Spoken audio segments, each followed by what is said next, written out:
കിടപ്പുമുറിയിലെ കട്ടിലിനും റോഡിലൂടെ ചീറിപ്പായാൻ കഴിയുമെന്ന് തെളിയിച്ചിരിക്കുകയാണ് പശ്ചിമ ബംഗാളിലെ മുർഷിദാബാദ് സ്വദേശി. കഴിഞ്ഞ പെരുന്നാൾ ദിനത്തിലാണ് നവാബ് ഷെയ്ഖ് തന്റെ ഏറെ നാളത്തെ സ്വപ്നവുമായി നിരത്തിലിറങ്ങിയത്. വീഡിയോ നിമിഷ നേരം കൊണ്ട് വൈറലാവുകയും ചെയ്തു. ചക്രങ്ങളും സ്റ്റിയറിംഗും ബ്രേക്കുമുള്ള 4 ചക്രവാഹനം 2 ലക്ഷം മുടക്കി 1.5 വർഷം കൊണ്ടാണ് നവാബ് നിർമ്മിച്ചത്. ബെഡ് കാറിൽ ഇരുന്നും നിന്നും കിടന്നും യുവാവ് സഞ്ചരിക്കുന്ന വീഡിയോ 2.5 കോടി കാഴ്ചക്കാരെ നേടിയിരുന്നതായി ടൈം ഓഫ് ഇന്ത്യ റിപ്പോർട്ടിൽ പറയുന്നുണ്ട്. എന്നാൽ സന്തോഷത്തിന് പിന്നാലെ അപ്രതീക്ഷിത ട്വിസ്റ്റും ഉണ്ടായി. വൈറലാകണം എന്നത് നവാബിന്റെ സ്വപ്നമായിരുന്നു.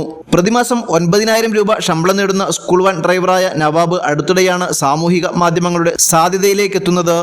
ഈ 27-കാരൻ സ്വപ്നം സാക്ഷാത്കരിച്ചത് ഭാര്യയുടെ സ്വർണം വിറ്റാണ്. സ്റ്റിയറിംഗ്, ബ്രേക്ക്, ചക്രങ്ങൾ, വണ്ടിയുടെ ഇന്ധന ടാങ്ക്, എഞ്ചിൻ, റിയർവ്യൂ മിറർ, വാഹനത്തിന് അനുയോജ്യമായ ബെഡ്, അങ്ങനെ എല്ലാത്തിനുമായി 2 ലക്ഷം രൂപയാണ് ഇയാൾ ചിലവഴിച്ചത്. അത്ഭുത വാഹനം കാണാൻ റോഡിൽ ജനങ്ങൾ തടിച്ചുകൂടിയതോടെ പ്രധാന റോഡുകളിൽ വാഹനം ഇറക്കാൻ പാടില്ലെന്ന നിർദ്ദേശവുമായി പോലീസ് എത്തിയെന്നും റിപ്പോർട്ടിൽ പറയുന്നു. എന്നാൽ ഇപ്പോൾ നവാബ് നേരിടുന്ന പ്രശ്നം ഇതൊന്നുമല്ല. വൈറൽ വീഡിയോ ഡൗൺലോഡ് ചെയ്ത് മറ്റൊരു ബംഗ്ലാദേശി ചാനൽ ഇയാളുടെ അക്കൗണ്ട് റിപ്പോർട്ട് ചെയ്തതിനെ തുടർന്ന് അക്കൗണ്ട് ഫേസ്ബുക്ക് ബ്ലോക്ക് ചെയ്തു. വീഡിയോ പങ്കുവെച്ച് 8 മണിക്കൂറിനുള്ളിലാണ് സംഭവം. വീഡിയോ ഇപ്പോൾ ബംഗ്ലാദേശി യുവാവിന്റേതെന്ന പേരിലാണ് പ്രചരിക്കുന്നത്. തന്റെ ഏറെ നാളത്തെ സ്വപ്നത്തിന് അപ്രതീക്ഷിതമായി കിട്ടിയ തിരിച്ചടിയിൽ നിന്ന് കരകയറാൻ സർക്കാർ സഹായം തേടുകയാണിപ്പോൾ നവാബ്.